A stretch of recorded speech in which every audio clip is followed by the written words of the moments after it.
So the next item on the agenda is the resolution to exclude the public, and I just wanted to. I'm going to move that we adopt the resolution to exclude the public set out on pages 168 to 170 of the agenda, and that. But I did want to make a note that, with regard to public excluded item 12, the intention is, and I know that the wording on the current agenda item is otherwise, but it is my intention to move in the context of the item that Council agree to release this report and on excluded item number 12, that the Council will agree to release this report and the final letter of expectations to the public when Christchurch City Holdings has received the final letter of expectations and with the approval of the Chief Executive of the Council in consultation with the Chief Executive of Christchurch City Holdings. And that was an issue that was raised, and the way that the wording of the original resolution was that this item wouldn't be released until the statement of intent, because of course there is a process. It goes letter of intent to CCHL, as we have a holdings company arrangement, unlike other councils in New Zealand. We have a holdings company, so we give a letter of expectations to the holdings company, and the holdings company then come back with a statement of expectations, which we then discuss with them, give them feedback on, and hopefully come to a point where we can receive their statement of expectations. But at that point we simply receive it rather than adopt it, because it is a process that separates that decision to the board of CCHL. So, the draft letter of expectations that we're looking at today will become hopefully a final letter of expectations, which we will release once we know that CCHL has received it and has been able to forward it to its board members and to the appropriate people that need to see it before it's public. So I will I'll look for a seconder for the motion, James Daniels, and I'll open up for debate. So, question?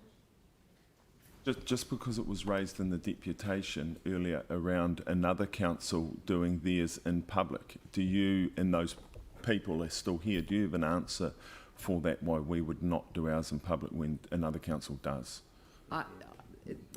The other council is a direct shareholder in the airport company, which I think is a different issue. But I mean, I think that we do need to review the statement of intent process, and that we should undertake to do that. But we have to get the letter of expectations to the company, to Christchurch City Holdings, as soon as possible. It's already late. We are going to have to indicate to them that we're extending the time for the statement of expectations. This was supposed to be sent to them in December last year. So, and it wasn't, it was referred to this meeting, so we have to refer it to this meeting. It is a draft at this stage, and wouldn't be generally available in a draft form until we'd had a proper opportunity to sit down and workshop the final content. And I've looked at the process that Queenstown have adopted by way of a working group that workshops these things prior to a statement of expectations being drafted. So it is a slightly different situation, but I think the issue that has been raised is one that requires us to consider whether we can improve the process that we have.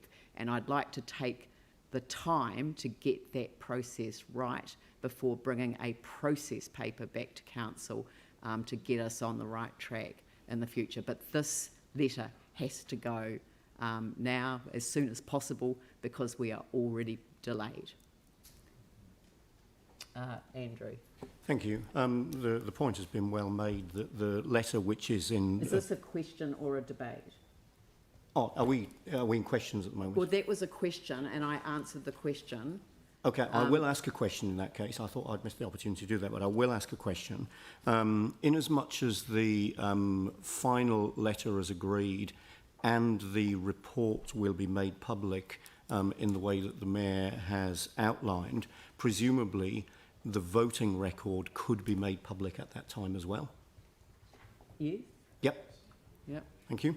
it's fine. The minutes of the meeting can be, the minute associated with it can be made public as well. Including the voting Yep, record. yep. Thank you. So I'll open it up for debate. Yanni? Thank you. I just want to be clear that I really appreciate the deputation or the public participation that was made this morning. But even before that, we heard those words from the people of our city. I've consistently said that I'm opposed to doing letters of expectation in public excluded. I can see no basis for doing it. In fact, we just heard earlier today that we beat Auckland at something in terms of this urban cycleway. Well, guess what? Auckland does their draft letters of expectation in public with full transparency. And I think we should be adopting that process to be best in the field rather than just putting these things in public excluded consistently when we know, and I've previously advised council colleagues, that other councils do it in public previously. So I can see no reason why we shouldn't be doing this with transparency.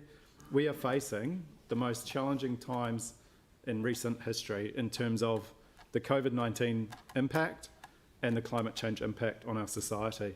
And I believe the community deserves to have full transparency around the strategic directions being asked of our holdings company and our CCOs. This city was once labelled the People's Republic of Christchurch as an insult, and yet that slogan was adopted with pride by the people in our city because we held on to our public assets. Our CCOs and our council holding company is a major part of who we are as a city and as a community. So I can see no reason why we should not be open, transparent, and sharing with our community the strategic directions that we're asking our holdings company to adopt. I would also just conclude that the Auckland CCO report is really excellent in terms of understanding some of the issues.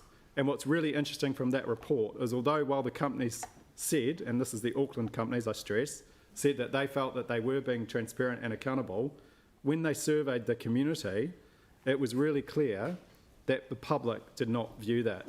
And that report notes the correct yardstick is responsiveness to the public and in particular the concerns of the public, and that people consistently felt that they were not being listened to, that they were failure to involve local boards early on in important decisions affecting their ward, token consultation, engagement, and a lack of responsiveness to complaints or criticism, and an overemphasis on commercial considerations at the expense of public good and a lack of transparency. There are many lessons that we can learn from the Auckland CCO review.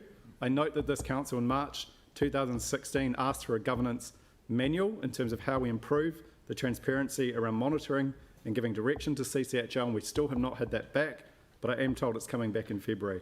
There's a lot of lessons that we can learn, and one of the most important is that we can do more and be more transparent with the strategic direction we give to our companies around remuneration and strategic direction.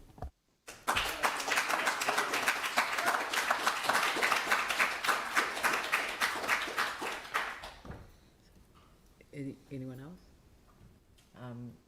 Andrew and James. Thank you. The point has been made that the draft letter in front of us today, because of its draft form and its confidential nature, is not capable of being put into the public arena in that form. I think that means that we've got a need to focus on the processes around the draft letter of expectations, the letter of expectation, and the way that the draft statement of intent and final statement of intent is dealt with, so that we can deal with these matters in a way that best meets the needs of the process, and so that we get the best process and best outcome possible, but at the same time we do it in the most open and transparent way.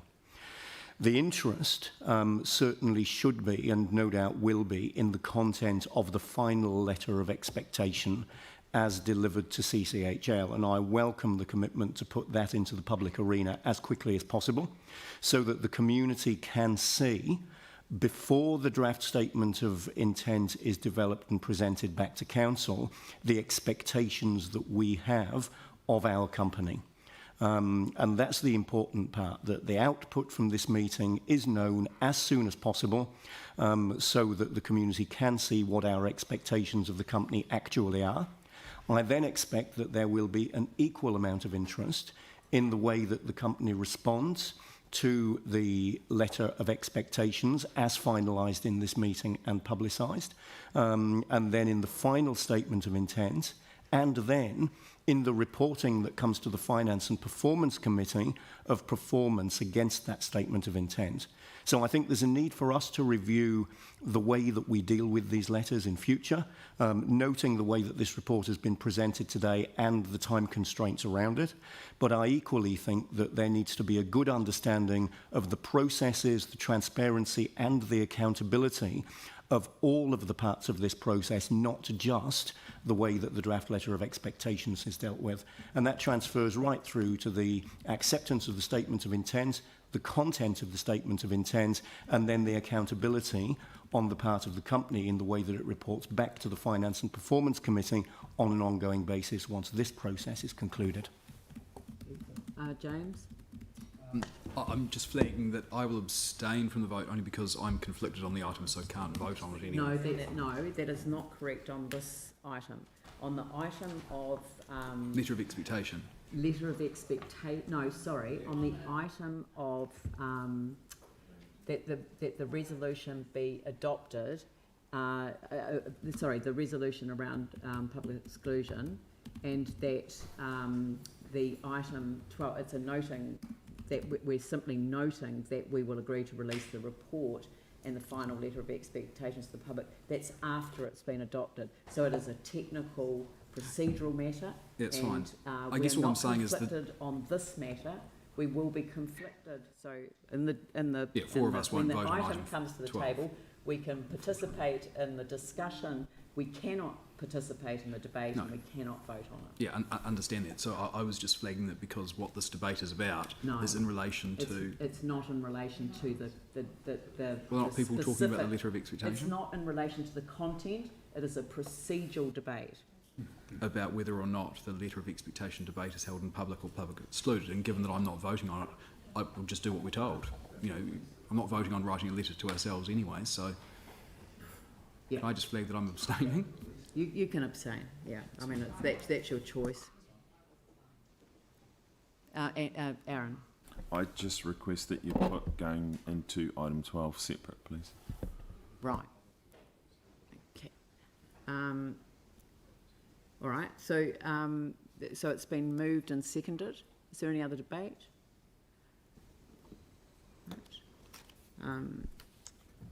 Right, so I will, I'll put the motion and I will deal with the section that includes item 12. So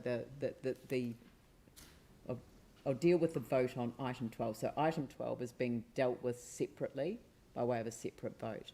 So I'll put that motion. All those in favour say aye. Eh? I'm doing 12 first. All those in favour say aye. Those opposed say no. No. Well, hang on. I think it might be better that you just poll the meeting.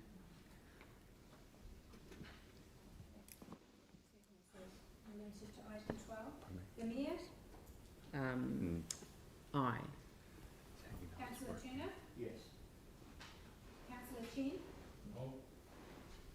Councillor Chu? No. Councillor Coker? No. Councillor Cotter? Yes. Councillor Daniels? Yes. Councillor Davidson? No. Councillor Galloway? Yes. Councillor Goff? Abstention. Councillor Johansson? No. Councillor Kewen? No. Councillor Major? Yep. Councillor McClellan? No. Councillor Scandrick? No.